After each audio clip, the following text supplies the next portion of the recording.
The Toyota War. In the 1980s, Libyan dictator Muammar Gaddafi dreamed of making his country into a great power in Africa. He used oil revenues to build a powerful army, funded revolutionaries and terrorists, including the guys behind the horrific civil wars in Liberia and Sierra Leone, and sent his troops to occupy a large area of the neighboring country of Chad.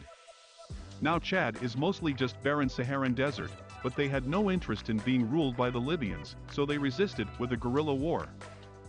Even though the Libyans were equipped with powerful weapons up to and including main battle tanks, the Chadians had guts and daring. Loading their soldiers into the backs of Toyota pickup trucks, they used the resulting mobility to inflict crushing defeats on the Libyans. Eventually Gaddafi accepted defeat and withdrew. Length of war, less than 1 year. Casualties, 7,500 killed, mostly Libyan, 800 armored vehicles, all Libyan. The Soccer War, aka the Football War, but, by 1969, tensions between El Salvador and Honduras had been simmering for years. That year also had what would be the spark for this war, the qualifying matches for the following year's World Cup. The first qualifying match between the two countries was played in Honduras, and Honduras won, and the game was followed by rioting and violence.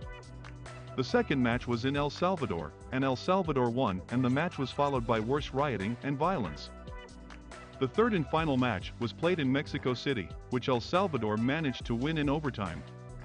The same day El Salvador went to war with Honduras. The fighting only lasted around 4 days, and just a few kilometers of land changed hands. El Salvador started strong but was beaten back by Honduras. It was finally ended through international arbitration. Two things remain notable about this war.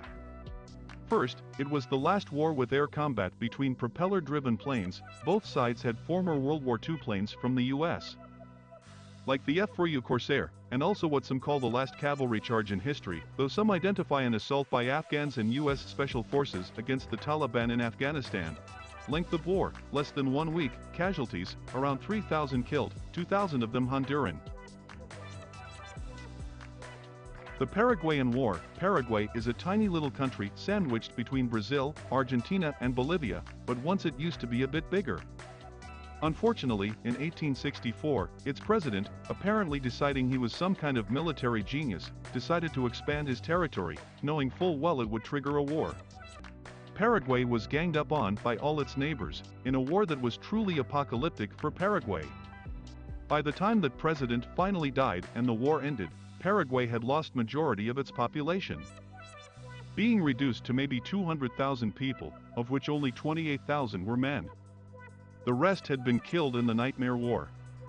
Per capita, it ranks as one of the most devastating wars in history. Length, around 6 years. Casualties, over 500,000 soldiers and civilians, most of them Paraguayan.